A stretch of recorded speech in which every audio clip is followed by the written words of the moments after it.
Hello, and welcome back to Winter's Tales here on ArranSound. We were continuing the story we started last week, a rather grown-up and frankly rather eerie adult fairy tale called Dance Beneath a Scarlet Moon. You might recall that the story takes us back to Arran in the year 1919, with James and Heather Hallgarth arriving on the island for their honeymoon. They met when James, having returned from the battlefields of the First World War, was nursed by Heather in Glasgow. They travel now to his uncle's holiday retreat, high in the hills above Whiting Bay. Yet an accident with their horse and trap sees them completing their journey on foot, while down below in the fairy glen their coachman, Hugh, has a strange and deadly encounter. Soon after, there comes a fierce rattling in the door of the honeymoon retreat. A frightened young woman struggling in out of the night. James hurrying out to check what might be lurking in the dark. He fires a shot. Bang! But there doesn't seem to be anything there. He returns to the house, oblivious to the fact that his stray shot in the dark has accidentally killed the coachman, who had struggled with his dying breaths all the way up to the house to give a warning about what was that final word of Garrick old Hughie breathed.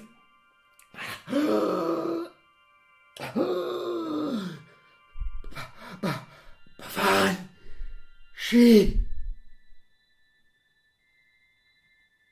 And now, episode 2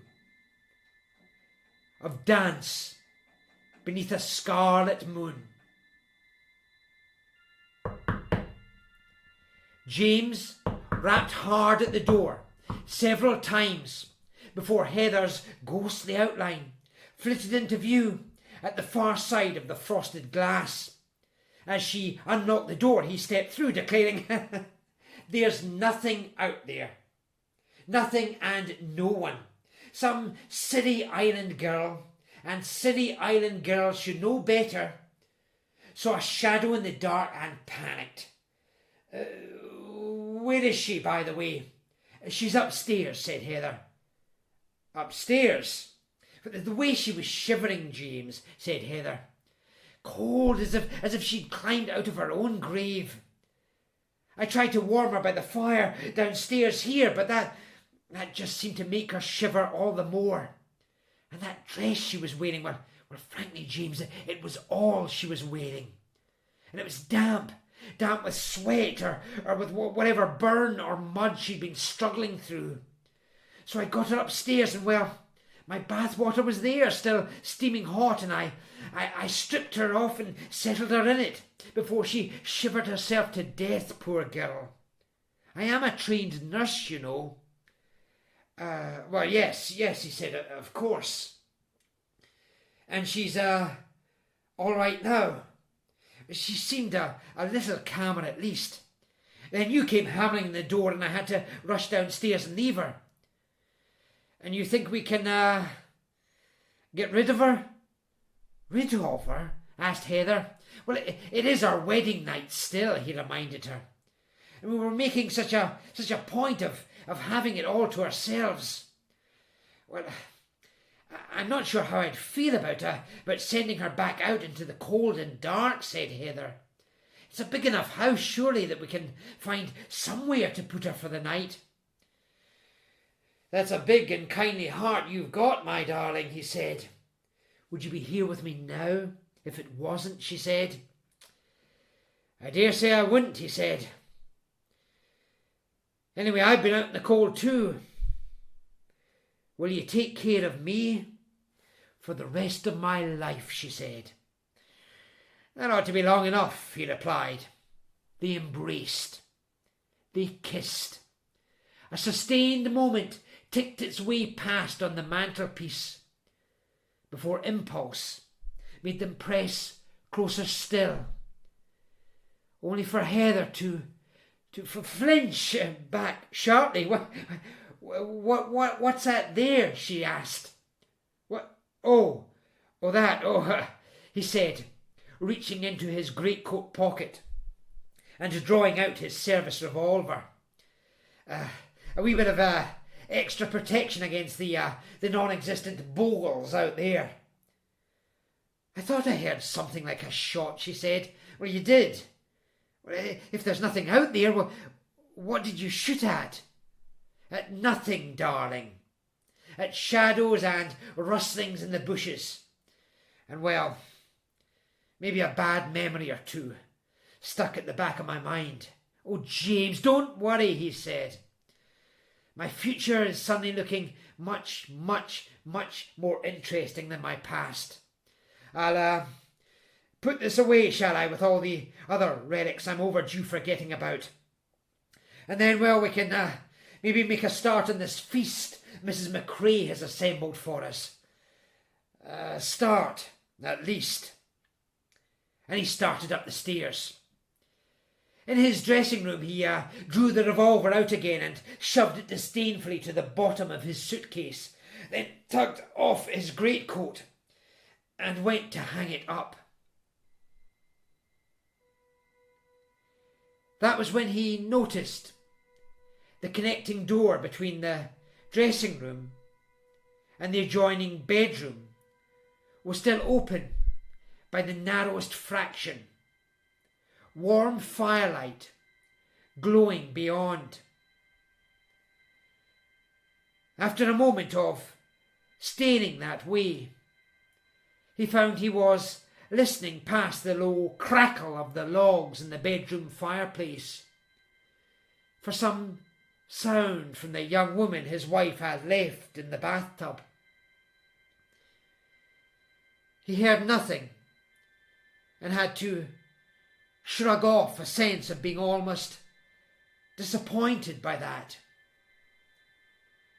He had gone to the mirror to comb his hair when he did hear something from that other room. Something far removed from anything he might have expected to hear.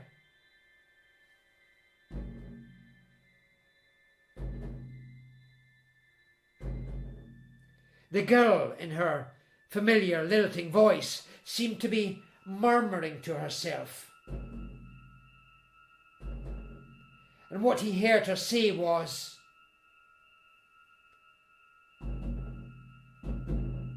Johnson, the blood came in scarlet blossoms. Young Charlie, it was like fire was bursting from his veins. Simpson, he turned to smoke in an instant. James was starting, haltingly, across the floor to that connecting door. Jamie, with a squint, saw his legs shot off, she went on. Des Devlin died with a joke into the deepest dark. The dark was dark red. He wrenched wide that adjoining door, strode into the bedroom, cried, What in the name of God are you talking about? The young woman, all but sunk in the bathwater, stared at him but said nothing. Her stare reminded him where he was, and he blushed and backed out of the room. Downstairs, he found Heather setting up a little candlelit table for them to eat at. All right, darling, she asked. Yes. Yes, he said. Oh, you didn't go blundering into the... What? Oh, no. Yes, I accidentally, just for a second. Darling, well, it is our bloody bedroom and our bloody wedding night. And the fleeting glimpse of her I got wasn't enough to stop me wishing she'd leave us at the earliest possible opportunity, so I can get on with loving my new wife like she bloody well deserves.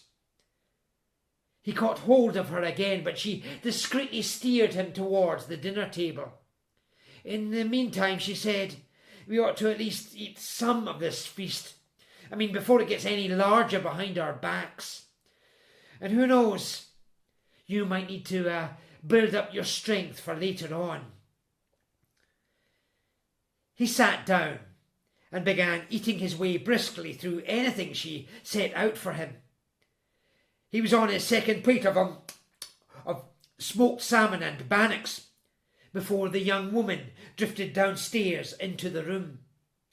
The damp lengths of her black hair hanging about the shoulders of the white nightgown Heather had left out for her. The linen clinging about the frame beneath in a manner that rather called out for the addition of a dressing gown, though there seemed something to the way she moved within and scant her eyes about that genteel interior, truly like some forest creature that had strayed over their threshold, to suggest they ought to be grateful she was dressed at all.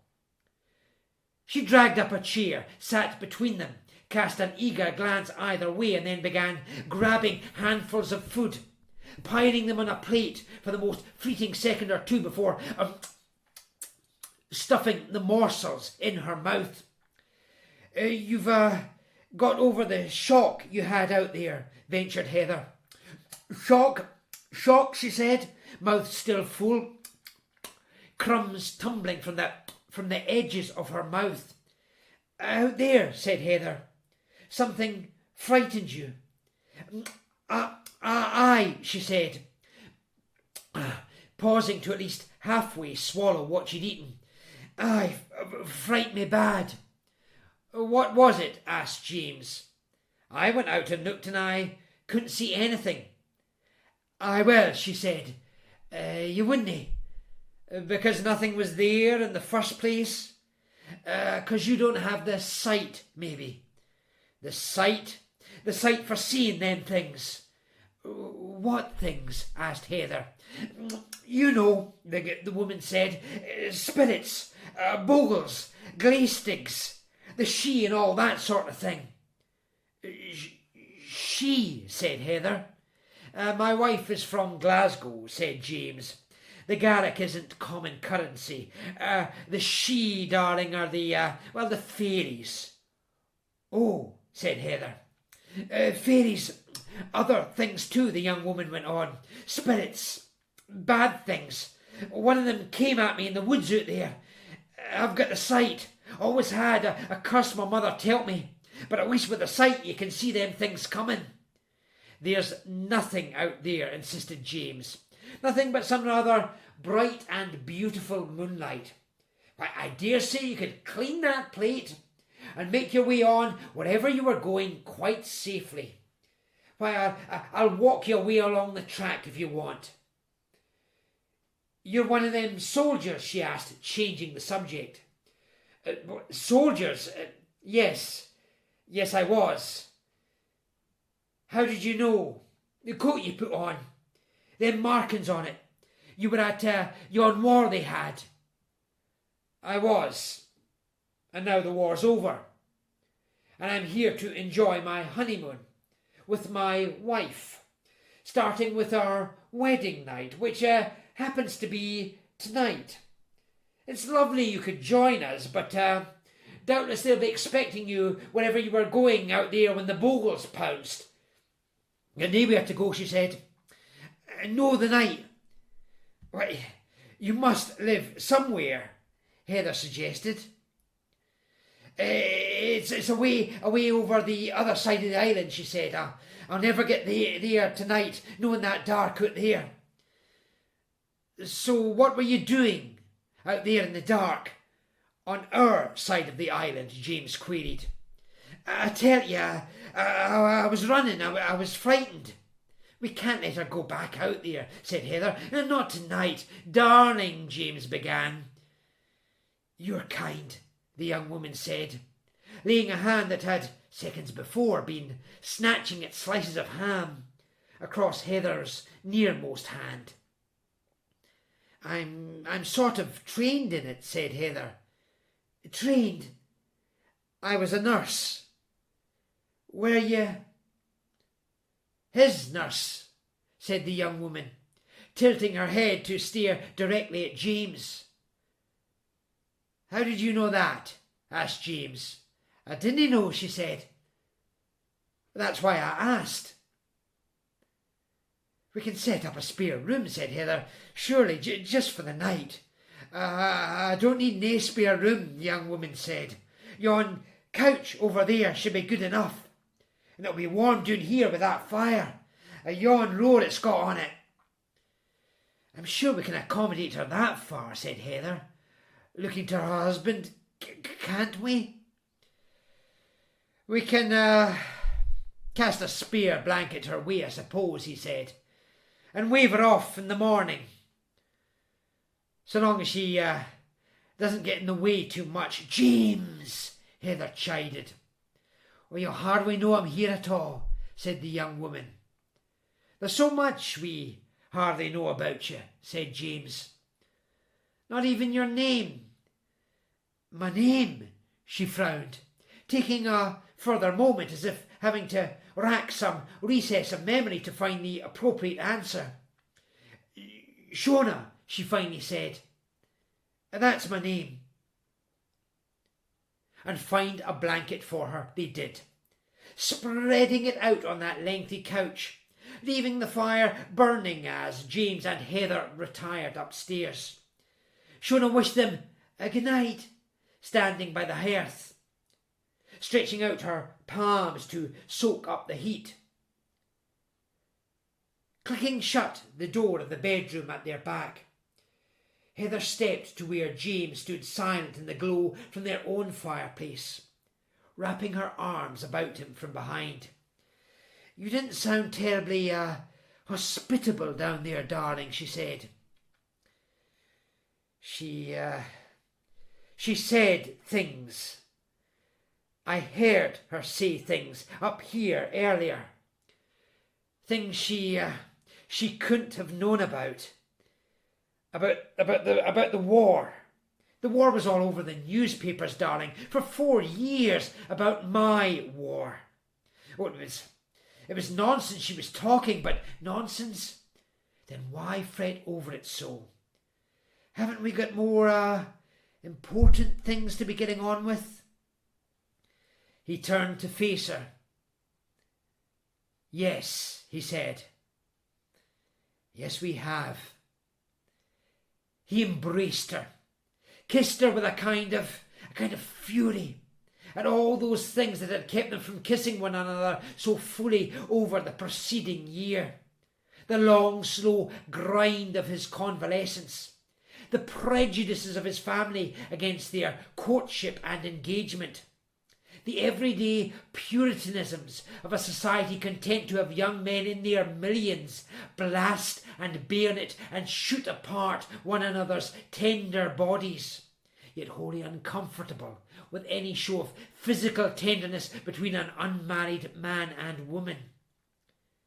She eased him back, stepped away. She had been unsure in her inexperience of the strict procedure of a wedding night, had pictured some slow and civilised change into night attire, an approach to one another as ordered as the taking of partners for a formal dance. But now, alone with James, as she had never been alone before, alone with a masculine wildness and need she could feel simmering at every pore of his frame, she knew something less studied was called for.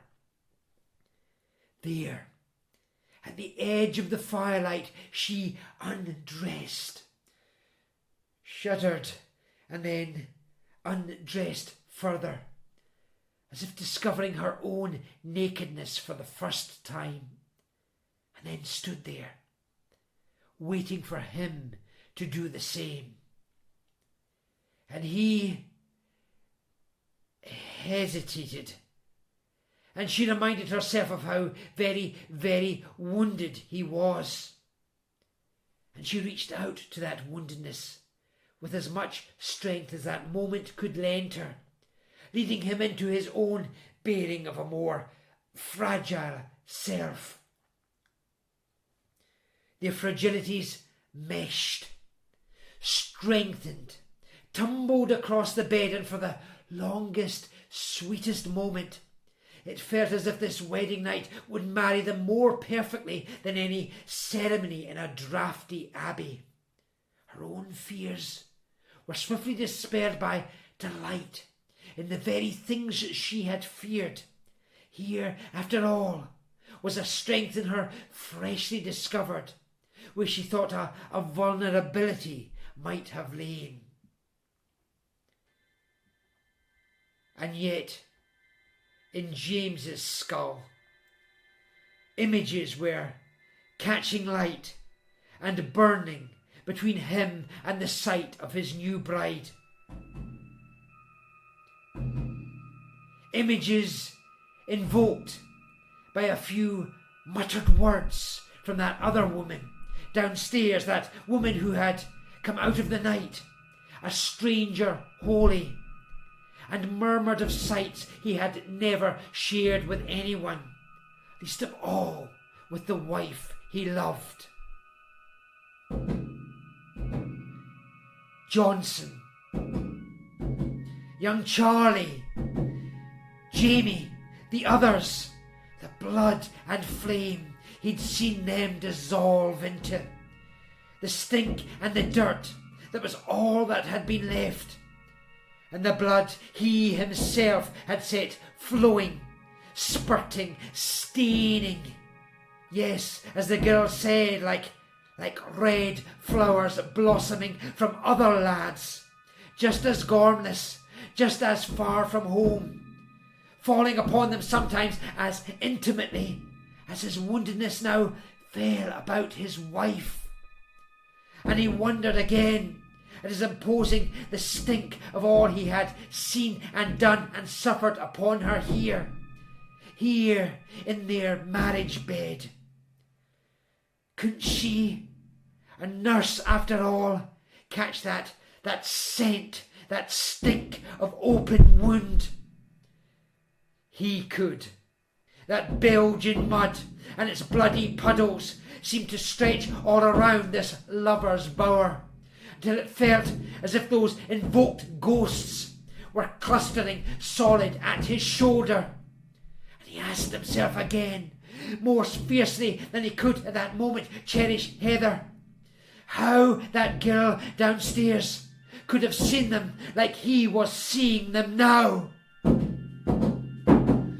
He rolled aside, curled tight upon himself, suddenly cold amid the fire's heat. Heather stretched a delicate hand his way. "Darling," she began. Am I, he said.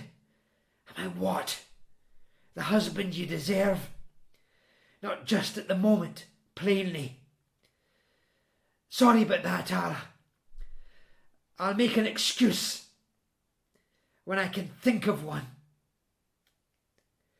She tugged the bed covers up about both their bodies. "There's no excuse required," she said.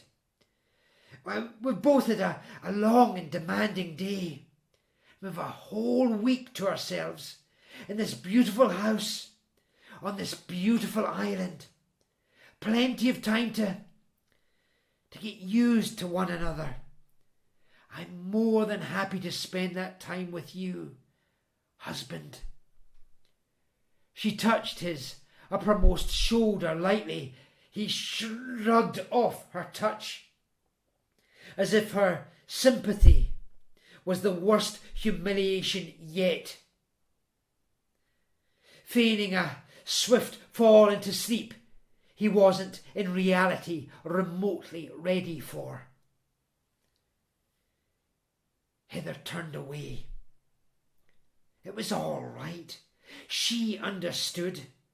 Hadn't she seen up close how wounded he was? Didn't she know professionally how deep the wounds ran in these noble warriors?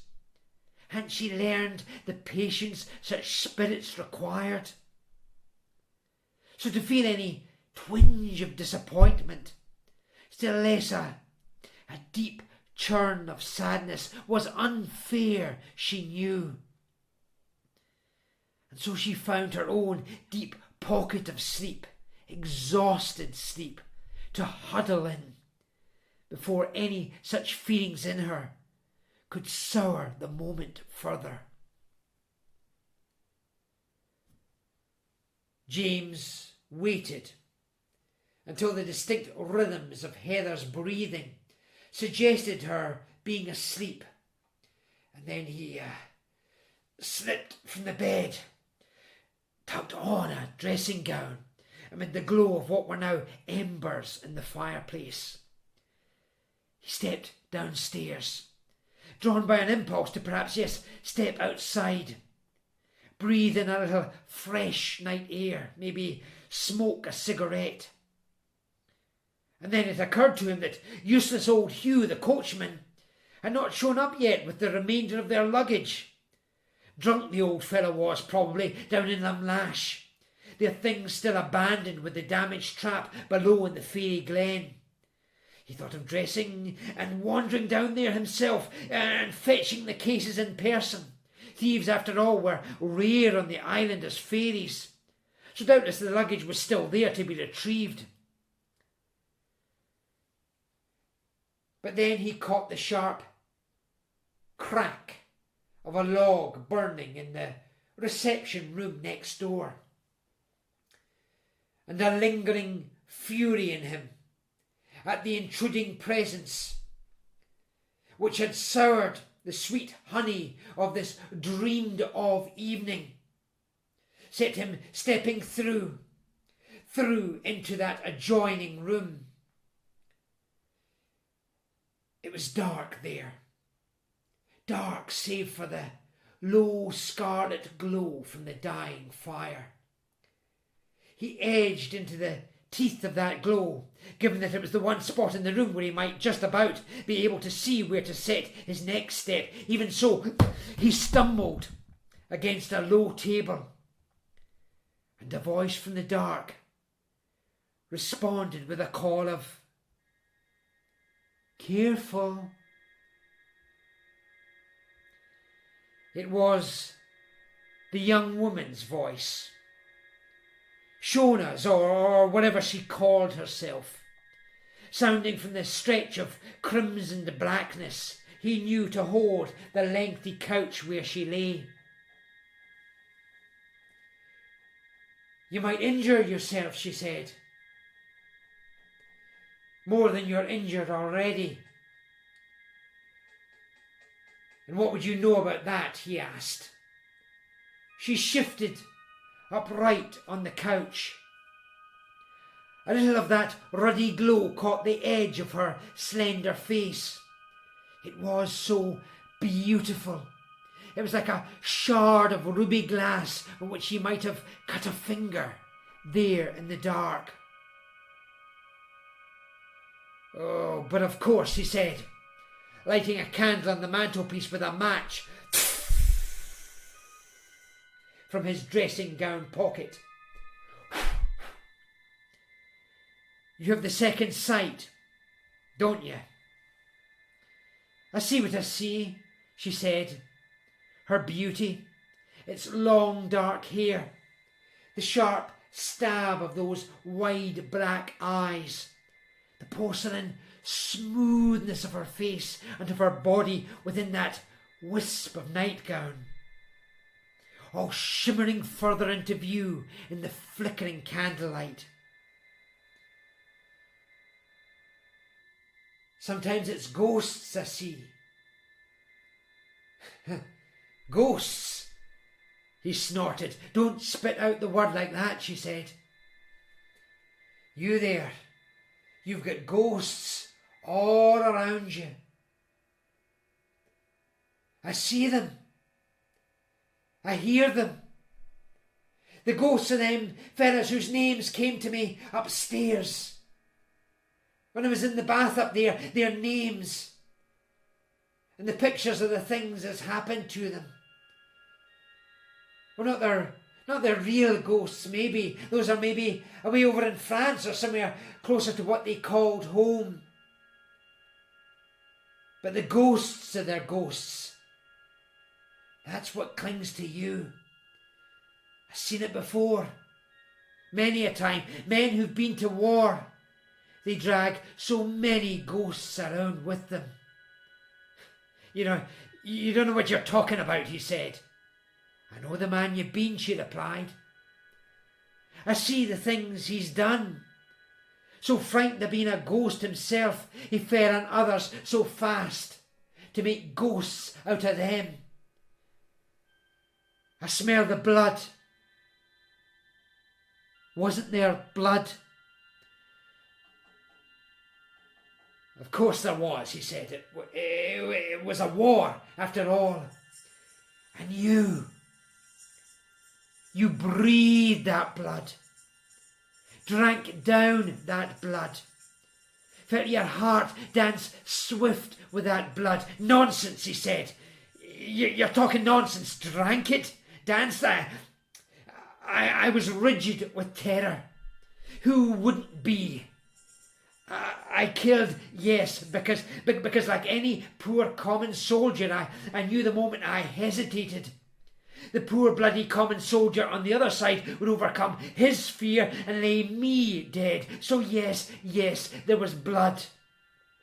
And sometimes, God help me, I was glad to see it was the other fella's and not mine, and the more of it came out of him, the safer and the happier I felt. Like it was champagne spraying from the bottle. Shameful, I know. But staying alive never felt more important.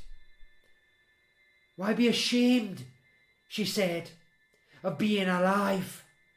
Alive and hot as blood itself. She rose from the couch. The blanket slipped away from about her. She stepped towards him.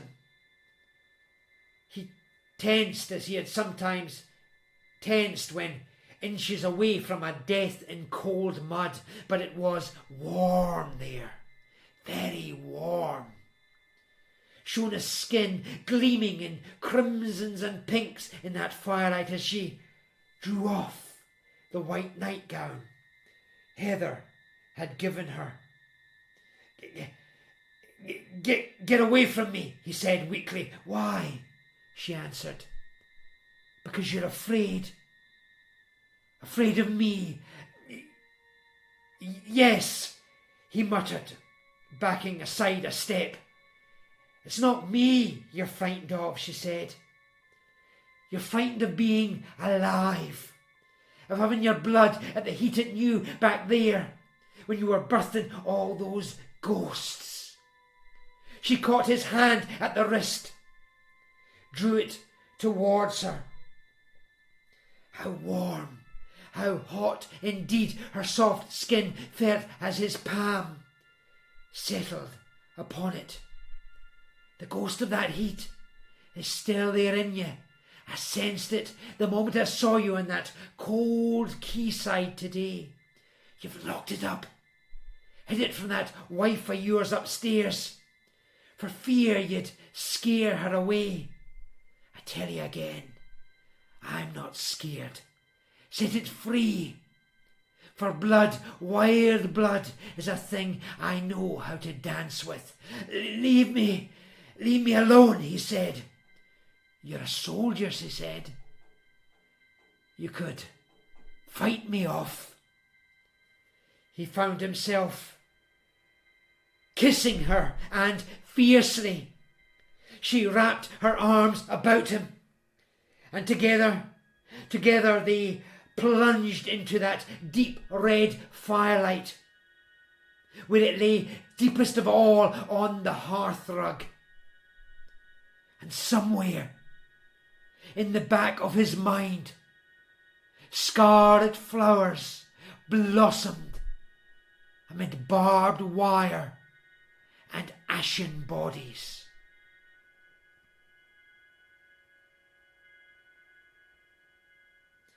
And there we leave our tale for this week.